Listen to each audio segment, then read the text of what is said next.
welcome Armen and John again to India, and Matthew, welcome to India for the first time.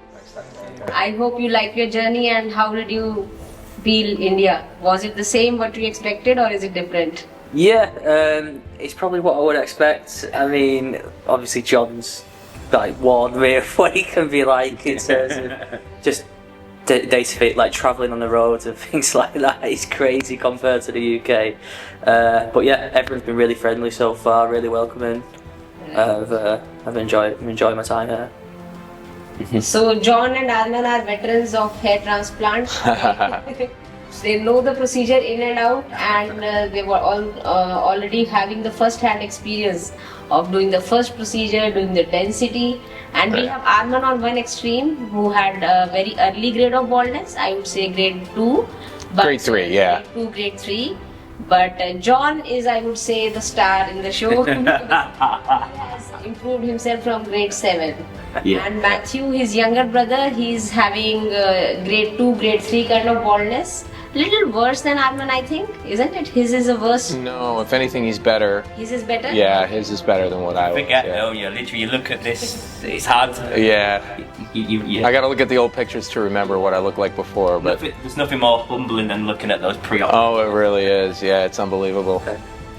But yeah, you know, I think that just like Matthew, you know, had gotten onto Finasteride at a very young age, teen.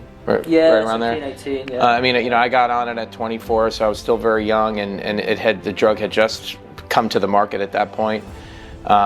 So you know, you really see, you know, a living example of how Finasteride could help. I didn't take. You know, I had nearly 12,000 grafts along the line it took to get to here. So yeah. So I'm the reason why you should take it. He's the reason why you should take it. Yeah, exactly. I started losing also when I was around 17, 18. So I mean, I had aggressive. Yeah. In my family, I had aggressive, like, you know, androgenetic alopecia, just that ran in the family. So I was predisposed genetically to having accelerated hair loss, without question.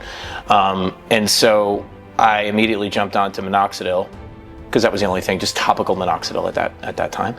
And then when I was 24, I learned about Propecia, you know, also known as Finasteride, and immediately jumped on that.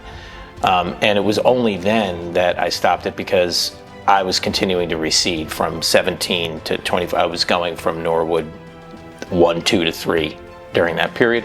And then the Finasteride literally stopped it dead in its tracks, and I was able to keep the hairline, and I was able to keep, you know, mitigated the damage at that point. It's funny. I mean, I take Finasteride, and that was more kind of the clinic's recommendation. Even though I was Norwood 7, but I think because I had it's what the retrograde, as we said, and you said that, like, if I don't take it, there's actually, like, even though baldness stops at Norwood 7, you said that it can actually continue beyond that Norwood 7. Yeah.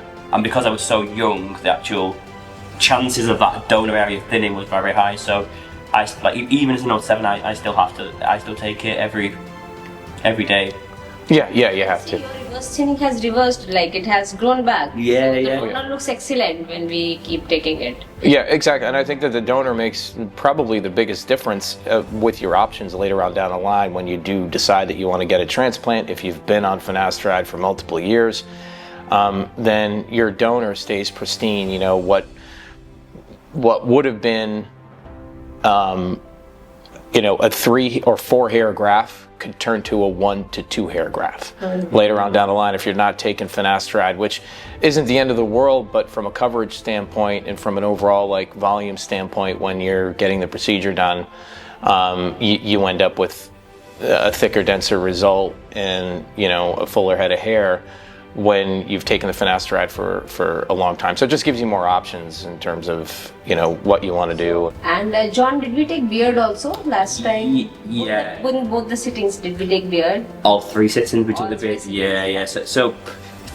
I suppose one of, like, of going quite aggressively bald very young, that people tend to have very good beards. So I've actually had 3,700 from the beard, but, like, my beard still looks quite thick. Full. Like, I still have no issues. Like, if anything, it's kind of done me a favour, because the beard was so thick before. Having 4,000 has actually made it easier to groom. But Nice. yeah, like I have like can't believe it. Like I've had nearly 4,000 grafts taken the beard, and I can still sport the beard without any I'm issues. very envious of his beard. Yeah, I can't grow a beard. I like a beard. But Yeah. You want the beard? yeah, I'm envious. I've got too many I got bald patches in my beard. Yeah, bob hats in the beard and that. Eugenics does beard transplants. Try to fill up density here. Yep, exactly. Yeah, there you go. We'll see. Yeah. Other priorities, I suppose. Yeah. Think of the The hair. hair's the priority. Yeah. Yeah, exactly. But yeah, the beard in my case. I remember when I first arrived at Eugenix. It feels like a lifetime ago, but yeah, I think it was like a few years ago, 3 years ago. And they said, "Oh, we're going to take the beard," and I was so scared. I was like, "No, I don't want to lose the beard." And I Yep. just think once you get the hair, you forget about the beard. And like as an old seven, like I feel like when you're bald, the beard is everything. But then when you start to see the hair on the head, the beard becomes less.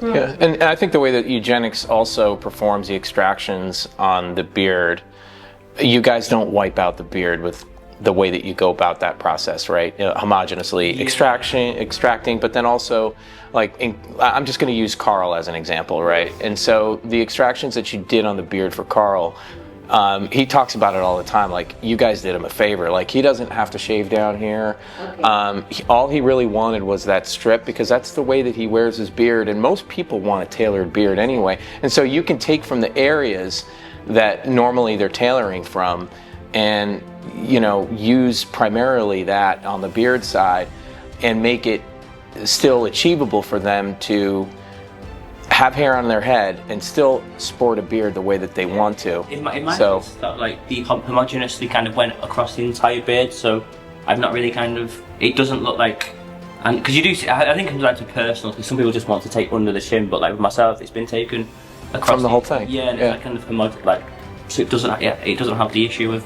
Absolutely, yeah. Yeah, but these hair very rich, they are unwanted. Yeah. Anyway, people want to get them lasered. Yeah, it makes the jawline look stronger when you Yes, remove yes. with these hairs. Yeah. So, yeah. And so Matthew, they are not giving you much chance to speak. Yeah. You can tell us about your expectations. So we will be like giving our audience a walk through a procedure also.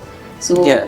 we are about to begin your procedure soon. So you can tell me about your expectations that you have. What exactly are you wanting to achieve? This is very important. I tell everyone. I make them think and tell them, please pen down as many expectations you have in mind about your dream result. What exactly? It was very important to think through. The problem happens when somebody has done the procedure, they go home and then they start thinking that this is what I should have done. So the thinking part, the planning part, their desired hairlines, everything should come from you. So basically, because you might be having some predestined ideas in your mind that Yeah. how you want your hairline to be. So Yeah.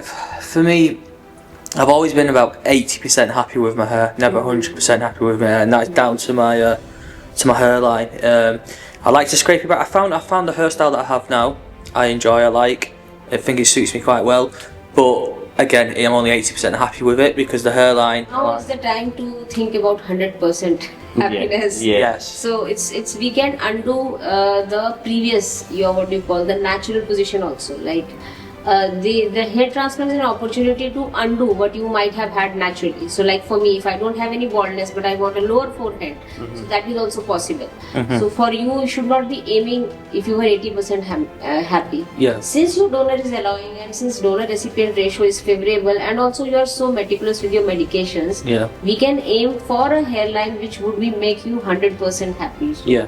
we can think about that. We can venture into that. Yeah. So we should be looking at both the drawings from all the angles. When you are just a bit 1 centimeter down or maybe 2 centimeters down, look at both the hairline designs on the big screen from all the angles and then make an informed decision. Yeah. So the thing that which scares me the most is after doing the whole procedure, when patient goes back home and they think that no, it's too low or it's too high.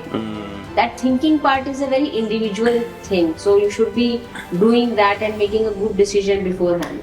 I'm 100% happy with my hairline, by the way. Like, You are? I'm 100% happy with my yeah. There's What no- about you?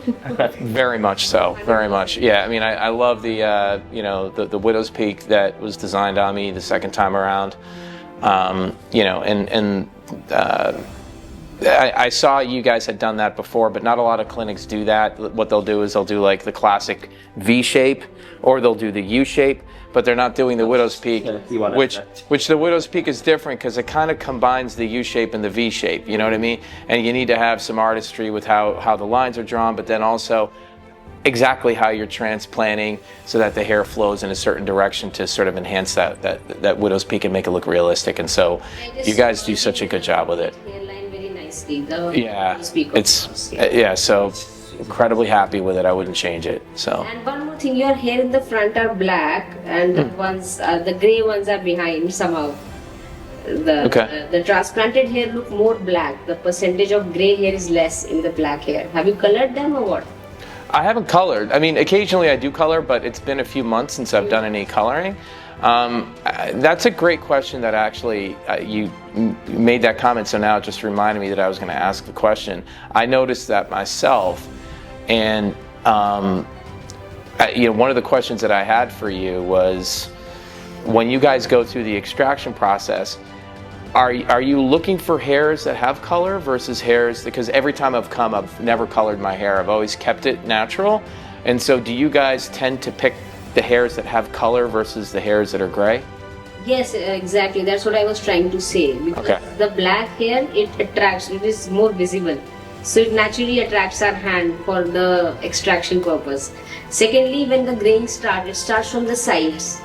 And the backside hair, they are least grey. They are the last ones to get grey, and we are doing the extraction from the backside. So the percentage of grey hair is least on the back. Then our hand naturally cherry picks the black hair. It tends to avoid the white hair.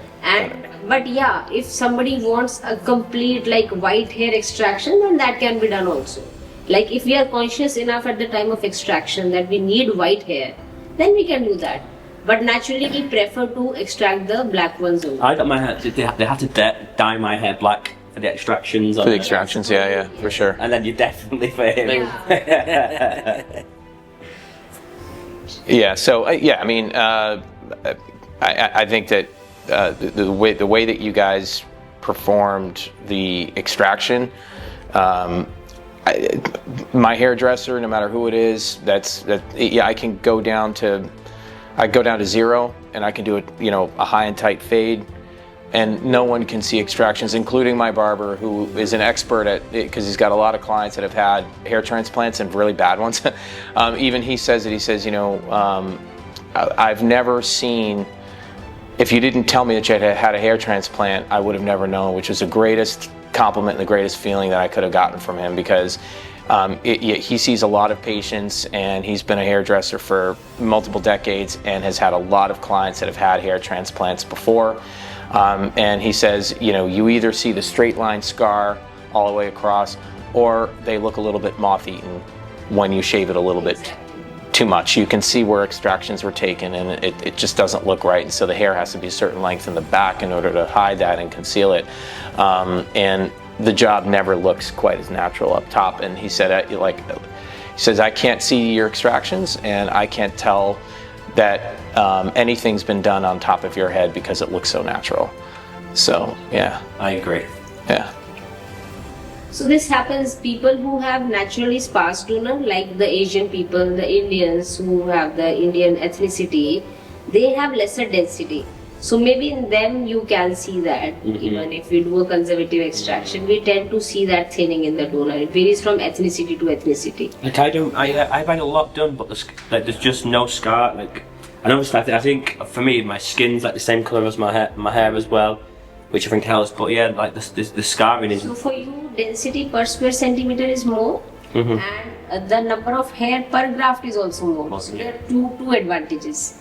That is why you can't see the donor thinning. But for Indian people, they might see. Yeah, I think the Dr. Zarev mentioned something, and he's notorious in this industry, but he's saying that he mentioned something, and I'd actually never heard this before. The point I only raised last week, saying that those people who have donor, like if your hair points outwards, they can extract so much, but it's in Caucasians that the donor, like the person's back head will go flat, will lie flat, and this enables a higher. You can extract more because the hair will shingle more, but like in other ethnicities where the hair grows sort of straight, they can only extract so much from the donor because they can extract that as well. So you're saying that like a lot of like Caucasian patients have the ability to extract more from a donor because they can conceal it because the hair is like very flat to the The angle is less. yeah, so they can like conceal the donor more as well, which is fair. That's why that's what he said for the why he's willing to extract more for certain patients if the angle if there's an acute angle of the hair growing. Of course. He'll extract more, but for some people where it goes straight, you are like limited with how much you can take. Yeah, makes a lot of sense. Well, I find that I never heard of that point before. I just find that very interesting. Matthew's just like, what? Oh man. Well, hey, thank you, Dr. Eric.